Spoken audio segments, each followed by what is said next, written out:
नमस्कार दोस्तों। तो अमाइन की प्रिपरेशन में आज अपने रिएक्शन स्टार्ट कर रहे हैं, हाफमान ब्रोमाइड डिग्रेडेशन रिएक्शन, है ना। तो इस इक्वेशन में क्या है, अमाइड जो है वो रिएक्शन स्टार्ट करता है। अमाइड का जो रिएक्शन है, अमाइड का रिएक्शन बेसिक कंडीशन Br2 और प्लस में NaOH, ये बेसिक कंडीशन से रिएक्शन होती है।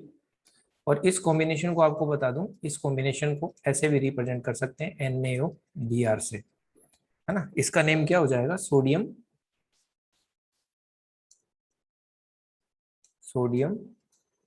हाइपोब्रोमाइट रिएक्शन। ये ब्रोमाइट हो गया, है ना। इससे रिएक्शन होता है। अब इस रिएक्शन में क्या होगा, ये R इस तरफ माइग्रेट होता है ना। तो one less number of carbon, यहाँ अमाइन का प्रिपरेशन होता है, प्लस में NaBr का प्रिपरेशन होगा, NaBr, और प्लस में H2O का प्रिपरेशन होता है, और प्लस में Na2CO3। ठीक है, इनका प्रिपरेशन है। अगर मैं इसके एग्जांपल देखूं तो यहाँ अगर आपने CH3 यूज कर लिया, CONH2 ऐसे, है ना, और ये इंग्रेडिएंट को शॉर्ट में मैं यहाँ लिख दूं ऐसे NaOBr। ठीक है, तो इस केस में क्या होगा, ये माइन बन जाएगा यहाँ। अगर मैं यहाँ इथाइल यूज कर लूँ ऐसे CONH2, इस तरीके से ऐसे मिल सकता है आपको, तो NaOBr शॉर्ट में आ गया, और ये इथाइल ग्रुप जो है वो N पे माइग्रेट हो जाएगा ऐसे, इस तरीके से। यहाँ आप एरोमेटिक स्पीसीज भी यूज कर सकते हो, उससे कोई डिफरेंस नहीं आएगा, CONH2। ठीक है, और यहाँ NaOBr, तो क्या बन जाएगा यहाँ, ये NH2 एनिलीन का प्रिपरेशन हो जाएगा, ये अपना एनिलीन आ गया ऐसे। ठीक है, तो इस टाइप से इसके कॉमन एग्जांपल है। अगर आप इस तरीके से ऐसा कंपाउंड को यूज करते हो इस तरीके से, और यहाँ आ गया NaOBr, तो यहाँ प्रोडक्ट आपका क्या बनेगा, ये ग्रुप यहाँ NH2 को माइग्रेट होगा, आइसोप्रोपाइल अमाइन आ जाएगा ऐसे, आइसोप्रोपाइल अमाइन आ गया ऐसे। ठीक है, इसमें देखो मैकेनिज्म क्या रहता है, नेक्स्ट पेज पे चलते हैं अपने, इसका मैकेनिज्म रिएक्शन का। और मैकेनिज्म से अपने को क्लियर होगा कि इस रिएक्शन में कितने NaOH कितने Br2 यूज होते हैं, रिएक्शन कैसे स्टार्ट होता है ना। रिएक्शन में बेसिक मीडियम में देखिए, इस कंपाउंड को लेके अपने रिएक्शन स्टार्ट कर लेते हैं, ये वाला ऐसे। तो सबसे पहले रिएक्शन एसिड बेस रिएक्शन होता है, हर रिएक्शन को अपने एक्सप्लेन करते हुए चलेंगे। यहाँ देखो कि ये जो हाइड्रोजन है ये एसिडिक हाइड्रोजन है यहाँ। ठीक है, यहाँ एसिडिक हाइड्रोजन आ जाएगा आपका, तो ये तो आपका क्या बन गया, एसिड बन गया, और ये क्या हो गया यहाँ, बेस।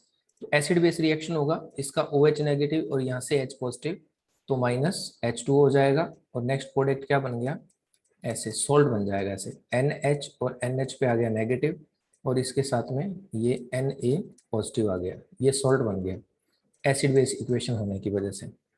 अब ये जो बेस बना है आपका कॉन्जुगेट बेस, ये Br2 पर ऐसे अटैक करता है। Br2 का देखो आपको यहाँ रोल मिल जाएगा, ये Br2 पर ऐसे अटैक करेगा।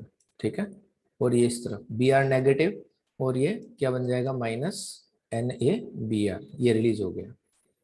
तो यहाँ CH2 C डबल बॉन्ड हो, और यहाँ NH, और NH के साथ में आ जाएगा आपका यहाँ Br ऐसे, है ना। तो N ब्रोमो अमाइड बन गया, ये N ब्रोमो एथेनामाइड या जो भी है, N ब्रोमोमाइड हो गया।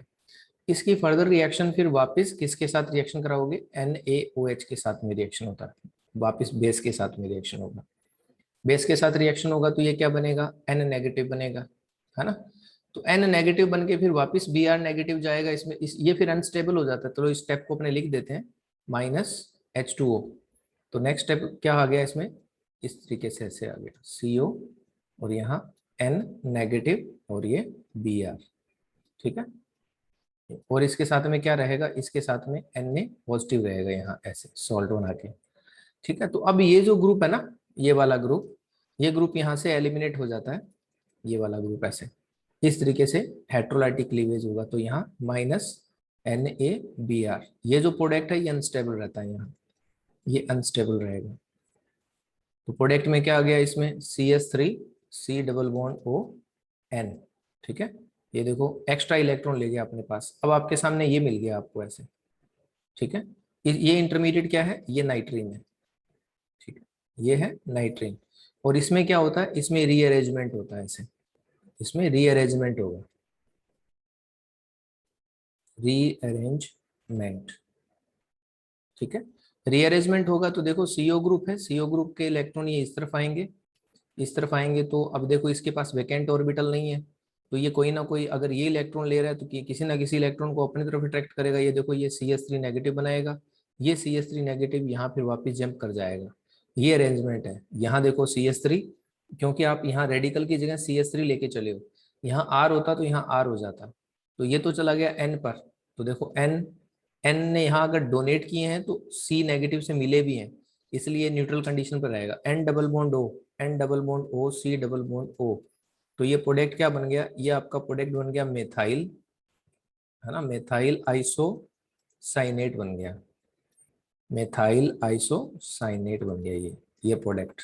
और इसमें ये चीज देखो कि ये अपना क्या है, स्लोवेस्ट स्टेप है इस रिएक्शन का, स्लोवेस्ट स्टेप है, स्लोवेस्ट स्टेप है। तो इसका मतलब ये अपने लिए क्या है, रेट डिटरमाइन स्टेप बन गया, ठीक है, रेट डिटरमाइन स्टेप हो गया ये वाला, ठीक है। अब इस स्टेप में क्या होगा, आगे हाइड्रोलाइसिस होगा, इसमें आगे हाइड्रोलाइसिस करवाना है आपको, हाइड्रोलाइसिस करवाओगे इसमें, क्योंकि देखो A1 वाटर मॉलिक्यूल यहाँ एलिमिनेट हुआ है, फिर देखो एक वाटर मॉलिक्यूल यहाँ एलिमिनेट हुआ, तो एक दो एलिमिनेट हुए मॉलिक्यूल, इसमें से एक आपने यूज कर लिया, तो इस बॉन्ड को यहाँ से ब्रेक करना है, तो इसकी जगह तो H2 आ जाएगा, इसकी जगह O आ जाएगा, तो माइनस क्या हो जाएगा CO2, और प्लस में क्या आ जाएगा RNH2, ऐसे अमाइन आ गया ऐसे। तो अब कौन सा एल्काइल ग्रुप यहाँ इजिली माइग्रेट होगा, जैसे ये CH3 यहाँ माइग्रेट हो रहा है, तो यहाँ जो माइग्रेशन का ऑर्डर होगा वो रिएक्टिविटी ऑर्डर डिसाइड करेगा।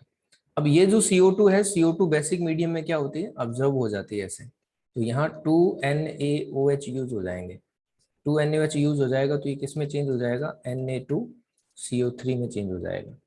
तो टोटल इसमें एक वाटर मॉलिक्यूल यहाँ से एलिमिनेट हो जाएगा, एक ये रिएक्शन यहाँ से अलग हो जाती है ऐसे, है ना। अब इसमें क्या क्या चीजें ध्यान रखनी है आपको, ठीक है। आपकी जो हाफमान ब्रोमाइड रिएक्शन है ना, ये जो हाफमान ब्रोमाइड रिएक्शन है, ये आप मान के चलो कि ये यहीं से स्टार्ट नहीं होती। ये देखो आपका फर्स्ट रिएक्टेंट, मैं यहाँ रिएक्टेंट लिख देता हूँ, है ना। इसका रिएक्टेंट कौन कौन से, कहाँ से स्टार्ट हो सकती है रिएक्शन, रिएक्टेंट, है ना। फर्स्ट रिएक्टेंट क्या बना था आपका, अमाइड बना था फर्स्ट रिएक्टेंट, इसमें देखो ये आपका फर्स्ट रिएक्टेंट है, यहाँ से रिएक्शन स्टार्ट हो गई, यहाँ आ गया, यहाँ से फिर देखो ये एन ब्रोमामाइड, है ना। अगर एन ब्रोमामाइड है, एन क्लोरोमाइड, ब्रोमामाइड, कोई सा भी आ गया, एन ब्रोमोमाइड, तो भी क्या होगा, रिएक्शन होगा, है ना। अगर यहाँ क्लोरो दे दिया तब भी क्या होगा, एन क्लोरो अमाइड होगा, तब भी रिएक्शन होगा, रिएक्शन स्टार्ट कर सकता है। उसके बाद में देखो नाइट्रीन तो इंटरमीडिएट है, तो फिर क्या बना, ये एल्काइल आइसोसाइनेट, है ना। एल्काइल, यहाँ मिथाइल था इसलिए मैंने यहाँ मिथाइल लिख दिया, अगर आर होता तो एल्काइल होता, एल्काइल आइसोसाइनेट, है ना, एल्काइल आइसोसाइनाइट। ये रिएक्टेंट है, इनमें से कोई सा भी रिएक्टेंट आपको मिल गया तो वो हाफमान ब्रोमाइड रिएक्शन हो जाएगा। देखो इसको मैं अलग तरीके से आपको एक्सप्लेन करता हूँ। जैसे मान लो आपको ये दे दिया, है ना, जैसे CONH2, ठीक है, और इसके साथ में आपको ये दे दिया कि हाफमान ब्रोमाइड में आपको क्या इंग्रेडिएंट मिलेगा, NaOBr मिलेगा ऐसे, तो आप क्या बना दोगे, RCaNH2 बना दोगे ऐसे। अगर आपको इस तरीके से दे दिया, यहाँ CON और Br, ठीक है, और यहाँ आपको इस तरीके से दे दिया, तो आपको घबराना नहीं है, ठीक है। तो अब क्या होगा, यहाँ भी आपका क्या बनेगा, RNH2 बनेगा। अब अगर आपको ये इस टाइप से ऐसे दे दिया एंड C डबल बॉन्ड, अब देखो यहाँ बेस की जरूरत नहीं है, अब तो यहाँ हाइड्रोलाइसिस प्रोसेस होगा, वो हाइड्रोलाइसिस प्रोसेस में यहाँ आपका NH2 बन जाएगा, ठीक है। अगर यहाँ क्लोरो भी यूज कर लिया तब भी चल जाएगा, अगर यहाँ क्लोरो यूज कर लिया NH पे Cl हो गया, और यहाँ फिर आपको बेस भी चाहिए इसमें, तो यहाँ NaOH और प्लस में Br2 लिख दे, या NaOBr आ गया, तब भी यहाँ क्या प्रोडक्ट बन जाएगा, RNS2 बन जाएगा, ऐसे इस तरीके से। तो ऐसे आपको मतलब रिकॉग्नाइज करना है आपको भी, यहाँ कौन कौन सा रिएक्शन है वो अमाइड के साथ में हो सकता है ना, ये चीज आपको ध्यान रखनी है। अब अगर आप कई बार क्या है, जैसे आपको कंपाउंड इस तरीके से दे देगा, जैसे हाँ एक चीज और बताऊं आपको, जैसे इसमें रिएक्टिविटी ऑर्डर है, वो जो मैं कंपाउंड की बात कर रहा था वो कंपाउंड ऐसे है, जैसे इस तरीके से कंपाउंड दे दिया आपको ये, और यहाँ भी क्या है C डबल बॉन्ड O, और यहाँ है NH, और ये क्या है C double bond O NH, ये आपने पढ़ा होगा, ये आपका थैलीमाइड होता है ना, ये क्या है, ये थैलीमाइड है, ये थैलीमाइड है। इसका इक्वेशन भी अगर आप लिखोगे ना, इसका इक्वेशन अगर लिखोगे NaOBr के साथ में, तो भी होगा। देखो NaOH रिएक्शन करके क्या बनाएगा, NaOH क्या करेगा, अटैक करेगा, NaOH कहाँ अटैक करेगा, NaOH यहाँ अटैक करेगा इस तरीके से, या पहले इसमें से क्या करेगा, इस H को निकालेगा, फिर ये Br पे अटैक करेगा, तो पहले तो देखो इसको इसमें चेंज करेगा, ये विद मैकेनिज्म बता रहा हूँ आपको, है ना। पहले तो NaOH किससे रिएक्शन करेगा, इसके H को निकाल लेगा, फिर इस पर अटैक करेगा ऐसे, तो पहले तो देखो इसमें चेंज करेगा, ये N ब्रोमो आ गया, देखो ऐसे, ऐसा ही था ना मैकेनिज्म में, तो ये भी रिएक्शन देगा, ये भी रिएक्शन देगा। अब इसके अंदर क्या है कि NaOH जो है OH नेगेटिव यहाँ अटैक करेगा, तो ये इसको ऐसे ब्रेक कर देगा, ऐसे ब्रेक करने के बाद में देखो क्या बना इसमें, ये अब ऊपर वाला तो ये बन जाएगा CON, है ना, N नेगेटिव बन रहा है, N नेगेटिव, और यहाँ क्या बन गया Br, और नीचे वाला क्या हो जाएगा, यहाँ OH आ जाएगा, तो यहाँ बन जाएगा कार्बोक्सिलिक एसिड ऐसे। अब ये आपको पता ही है कि इसमें से फिर Br नेगेटिव माइनस हो जाता है, और यहाँ Na पॉजिटिव इसके साथ में चिपका हुआ रहता है ऐसे, ये Na पॉजिटिव ऐसे, तो ये माइनस क्या हो गया यहाँ से, ठीक है, ये माइनस है यहाँ से, NaOBr यहाँ से माइनस हो गया। तो नेक्स्ट आप देखो आपका प्रोडक्ट क्या बना, वो नाइट्रीन बना, और नाइट्रीन पर अब ये नाइट्रीन से देखो क्या बनता है, नाइट्रीन बना देते हैं अपने इसमें, है ना, माइनस NaBr कर दिया, और आपने नाइट्रीन बना दिया इंटरमीडिएट प्रोडक्ट। ये देखो C डबल बॉन्ड O, और यहाँ आपका N आ जाएगा, नाइट्रीन के पास में 2 लोन पेयर होता है, और यहाँ आ गया आपका COH, ठीक है। उसके बाद में देखो रीअरेंजमेंट होगा, रीअरेंजमेंट होगा तो क्या बनेगा, एल्काइल आइसोसाइनाइड बनेगा इसमें, एल्काइल आइसोसाइनेट में ये आ जाएगा ऐसे N double bond C double bond O, है ना, ये इलेक्ट्रॉन इस तरफ जाएंगे, फिर ये यहाँ से ऐसे ब्रेक होगा, तो यहाँ आ गया आपका कार्बोक्सिलिक एसिड, और फिर इसका हाइड्रोलाइसिस आप लिखोगे ऐसे, तो ये बॉन्ड यहाँ से ब्रेक होगा, ब्रेक होने के बाद में यहाँ तो H2 आ गया, यहाँ O आ गया, तो प्रोडक्ट आपका क्या बन जाएगा, देखो आपके थैलेमाइड को कहाँ तक अपने ले गए, यहाँ तो आपका प्रोडक्ट आ जाएगा NH2, यहाँ आपका बन जाएगा COH इस तरीके से, ठीक है। तो अगर थैलीमाइड से भी रिएक्शन स्टार्ट कर रहे हो ना, तो ये थैलीमाइड से भी रिएक्शन ऐसे स्टार्ट हो जाएगा, है ना। और अगर इसके अगर एग्जांपल देखोगे आप, जैसे आपको ये दे दिया इसमें थैलामाइड या थैलिक एसिड, है ना, थैलिक एसिड से रिएक्शन स्टार्ट करते हैं। नेक्स्ट एग्जांपल इसका थैलिक एसिड, थैलिक एसिड में देखो 2 अमोनिया अपने यूज करेंगे, और किस में चेंज हो जाएगा, ये 2 अमोनिया से थैलामाइड में चेंज हो जाएगा CONH2, और यहाँ क्या आ जाएगा CONH2, और उसके बाद में फिर रिएक्शन स्टार्ट 2NaOBr ऐसे लिख लो आप, तो दोनों के दोनों क्या बन जाएंगे, आप दोनों के दोनों ये बन जाएंगे, एक इधर NH2 आ जाएगा और एक इस तरफ NH2 आ जाएगा, ठीक है। अब इसमें अगर आप देखो कि रिएक्टिविटी ऑर्डर क्या रहेगा, रिएक्टिविटी ऑर्डर क्या रखें अपने इसका, कैसे डिसाइड करेंगे इस रिएक्शन का रिएक्टिविटी ऑर्डर, ठीक है। तो रिएक्टिविटी ऑर्डर देखो माइग्रेशन पे डिपेंड करता है ना, dependent on migration, dependent on migration, migration पे डिपेंड करता है। तो माइग्रेशन का ऑर्डर क्या होता है, जैसे H नेगेटिव, फिर क्या होगा, फिर PH नेगेटिव, फिर 3 डिग्री R नेगेटिव, फिर 2 डिग्री R नेगेटिव इस तरीके से, फिर 1 डिग्री R नेगेटिव। अगर आप देखो मिथाइल में तो CH3 नेगेटिव, फिर CD3 नेगेटिव, फिर CH3 नेगेटिव ऐसे।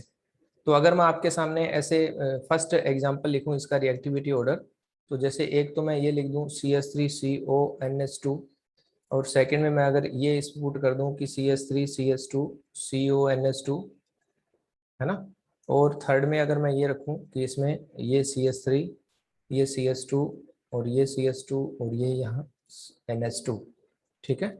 और उसके बाद में अगर अपने ये देखें, इसमें एक कार्बन और ऐड कर दिया मैंने, 4 कार्बन रख दिए, CONH2। नेक्स्ट एग्जांपल अगर मैं देखूं कि इसमें मैंने यहाँ रख दिया ये प्रोपाइल, N प्रोपाइल, CONH2, और उसके बाद में मैंने यहाँ पुट कर दिया आइसोप्रोपाइल, ये CH3CONH2, ठीक है। और नेक्स्ट एग्जांपल में मैंने ये पुट कर दिया कि यहाँ CH3CH2CONH2 ऐसे ये आ गया। और नेक्स्ट एग्जांपल में यहाँ बेंजीन, और बेंजीन के साथ में ऐसे CONH2। तो देखो आप इसमें क्या होगा, यहाँ से ये ग्रुप माइग्रेट होगा, ये CH3 है, ये देखो ये बड़ा ग्रुप हो गया, फिर इसमें और बड़ा ग्रुप हो गया, और भी बल्कि ग्रुप हो गया। तो ग्रुप जितना आप बढ़ाते जाओगे उतना क्या होगा, उसका माइग्रेशन इजी होगा, तो रेट आपका क्या होगा, फास्ट होगा। माइग्रेशन के ऑर्डर के बेस्ड आपको ऐसे ऑर्डर बनाना है। तो इस क्वेश्चन के लिए अपना आंसर ये आ गया ऐसे, ठीक है। और इधर आप देखो कि ये 1 डिग्री है और ये आपका 2 डिग्री है, तो माइग्रेशन ऑर्डर क्या रहा, फर्स्ट में और सेकंड में ये माइग्रेशन ऑर्डर रहा। और अगर अपने एलिफेटिक में एरोमेटिक में देखेंगे तो फर्स्ट ग्रेटर देन ये रहा। अब अगर अपने बात करें, है ना, अपने ये बात करें कि अगर सारे के सारे अपने को इस तरीके से दे दे कि सारे के सारे बेंजीन हो, जैसे यहाँ CONH2 आ गया, और इसके साथ में जो बेंजीन है वो सिंपल बेंजीन दे दिया मैंने ऐसे, ठीक है, वो सिंपल बेंजीन दे दिया। अगर ये तो मेरा हो गया फर्स्ट क्वेश्चन। अगर मैं बात करूँ CONH2, सेकेंड क्वेश्चन की बात करता हूँ ऐसे, ठीक है, तो यहाँ आ जाएगा CH3, ये सेकेंड हो गया। और CONH2 क्या हो जाएगा, ये इस तरीके से, यहाँ क्या आ जाएगा, OCH3 ऐसे, ठीक है। और यहाँ फिर CONH2, इसमें क्या आ जाएगा ऐसे, यहाँ नाइट्रो ग्रुप लगा दूं मैं ऐसे, ठीक है। तो अब आप देखो सारी की सारी फिनाइल रिंग है, तो more electron density, more electron density, ठीक है, मोर माइग्रेशन या फास्ट माइग्रेशन, या आपने कह सकते हो फास्ट माइग्रेशन। जितना ज्यादा इलेक्ट्रॉन होगा उतना ज्यादा माइग्रेशन आएगा, ठीक है। ये तो यहाँ देखो प्लस m लग रहा है, ये इसका प्लस m इफेक्ट लग रहा है, यहाँ देखो इसका प्लस h इफेक्ट लग रहा है, यहाँ देखो इसका माइनस m लग रहा है। सबसे ज्यादा इलेक्ट्रॉन डेंसिटी किस में है, थर्ड में, थर्ड हो गया। फिर हाइपर कॉन्जुगेशन, फिर यहाँ नेगेटिव है, यहाँ नेगेटिव नहीं है तो फर्स्ट, और उसके बाद में क्या आ जाएगा, फोर्थ। तो इस तरीके से आप ब्रोमाइड रिएक्शन को पढ़ सकते हो ऐसे। अगर आपको इस टाइप के क्वेश्चन मिल गए, जैसे कि इंट्रामोलिकुलर टाइप होता है ना रिएक्शंस, है ना, intramolecular reaction, intramolecular Hofmann bromide degradation reaction, है ना, तो उसमें क्या करना पड़ेगा अपने को, जैसे 2 अमाइड दे दिया अपने पास ऐसे, ठीक है, एक अमाइड अपने लिए ये आ गया और एक अमाइड अपने लिए ये आ गया, ठीक है। और यहाँ मैंने लगा दिया NO2 ग्रुप, और मैं ये कह रहा हूँ कि यहाँ जो इक्वेशन करानी है वो NaOBr के साथ में करवानी है, और ये 1 इक्वलेंट है। 1 इक्वलेंट का मतलब हो गया कि आपको ओनली 1 मिला है, तो आपका आंसर क्या होगा। आप देखो कि इसका जो माइनस एम है वो किस पर लग रहा है, इस ग्रुप पे लग रहा है माइनस एम, है ना। इस ग्रुप पे तो बहुत वीक इफेक्ट लग रहा है कि -I लग रहा है इस ग्रुप के ऊपर, इस ग्रुप के ऊपर -M लग रहा है। इसका मतलब ये ग्रुप मोर रिएक्टिव होगा, इस कार्बन के ऊपर इलेक्ट्रॉन डेंसिटी ज्यादा है, इस पर कम है, तो ये कार्बन फास्टली माइग्रेट होगा। फास्टली माइग्रेटर आपको एक ही यूज करना है, तो आप इसको इस तरीके से ऐसे यूज करोगे, तो यहाँ तो आपका आ जाएगा NO2 ग्रुप, और यहाँ क्या हो जाएगा, NH2 बन जाएगा। तो ये इंट्रामोलिकुलर टाइप इक्वेशन है, ठीक है। तो इस लेक्चर में इतना ही, ठीक है, बाकी अपने नेक्स्ट लेक्चर में अपने देखते हैं।